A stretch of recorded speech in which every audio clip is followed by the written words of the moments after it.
Bapak Ibu yang berbahagia, selamat sore. Assalamualaikum warahmatullahi wabarakatuh. Alhamdulillahirrahmanirrahim. Pada hari ini kita bisa berkumpul di ruangan ini. Sama-sama kita bersyukur. Dan Bapak Ibu, saya yakin kumpul di tempat ini karena suatu tujuan, yaitu ingin hidupnya lebih baik.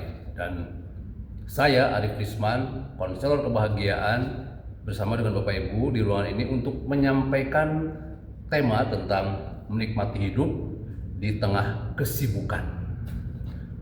Bapak Ibu sibuk setiap hari, mungkin sampai lupa untuk menikmati hidup itu sendiri.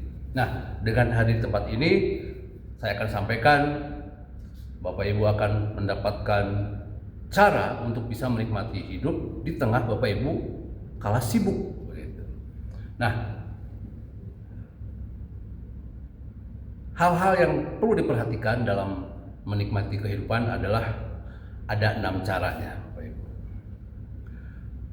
Yang pertama adalah tidak harus nunggu sempurna untuk bisa menikmati kehidupan. Kadang ada orang nunggu kaya dulu, nunggu banyak harta dulu, nunggu punya anak dulu untuk bisa bahagia dan bisa menikmati kehidupan. Yang penting adalah jalani dan nikmati hidup di hari ini. Jangan nunggu sesuatu yang kita idamkan. Kalau kita nunggu dan nunggu, kita susah untuk bisa menikmati kehidupan. Itu yang pertama. Yang kedua adalah fokus pada apa yang bisa kita kendalikan. Misalnya, mengendalikan respon, mengendalikan sikap, dan mengendalikan apa yang bisa kita pikirkan. Begitu banyak orang yang tidak bahagia, tidak bisa menikmati hidup karena fokus pada apa yang orang lain pikirkan, apa yang orang lain lakukan. Itu membuat kita menderita karena kita nggak bisa sama sekali membuat mereka jadi berubah. Yang penting fokus pada apa yang kita bisa lakukan. Itu yang kedua. Kemudian cara bisa menikmati hidup di tengah kesibukan yang ketiga adalah ingat bahwa bahagia itu sederhana. Banyak hal-hal yang kita lupakan, kita lewatkan, padahal itu bisa membuat kita bahagia. Misal, pada pagi hari kita lihat ada embun pagi di rerumputan. Itu kan menyegarkan. Matahari yang bersinar akan segera tenggelam sore hari, itu kita bisa menikmatinya. Jadi jangan nunggu hal-hal yang besar. Nikmatilah rasa bahagia di hal-hal yang kecil. Itu yang ketiga. Kemudian yang keempat adalah jangan membanding-bandingkan hidup kita dengan kehidupan orang lain. Sekalinya kita membandingkan, maka hidup kita akan selalu terus kurang dan kurang.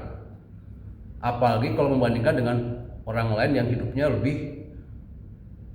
lebih banyak hartanya, lebih banyak prestasinya mungkin dari kita.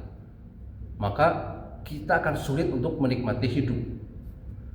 Bagaikan penderitaan melihat orang lain yang lebih baik. Padahal lihat di sebelah yang lain, banyak orang yang mungkin kurang beruntung. Kita yang lebih beruntung dari mereka. Jadi yang keempat adalah jangan membandingkan kehidupan kita dengan kehidupan orang lain. Kemudian di dalam poin ini, di mana sekarang era sosmed begitu sangat mempengaruhi orang, hati-hati dalam bersosmed. Jangan sampai kita terpengaruh oleh dunia-dunia yang tidak bisa kita jamah di sosmed tapi menjadi hayalan. Itu pun bisa membuat hidup kita jauh dari rasa bahagia dan jauh untuk bisa menikmati kehidupan itu sendiri. Kemudian yang kelima, cara agar kita bisa menikmati hidup adalah istirahatlah dengan cukup. Karena kalau kita punya waktu untuk istirahat, hidup jadi lebih tenang, pikiran jadi lebih lapang. Kita akan bisa lebih mudah untuk fokus pada ibadah, kumpul dengan keluarga, menikmati masa-masa indah bersama anak dan istri. Itu yang kelima. Nah, yang terakhir, banyaklah bersyukur. Banyak di antara kita yang kurang bersyukur. Apapun yang kita nikmati, yang kita punya, syukuri. Itu akan membuat hidup kita jadi lebih lapang dan lebih enak untuk dijalani. Kita bisa menikmati hidup karena banyak bersyukur. Nah, jadi Bapak Ibu teman-teman yang berbahagia, di tengah kesibukan bukan berarti kita tidak bisa menikmati hidup. Bisa dengan cara yang 6 tadi.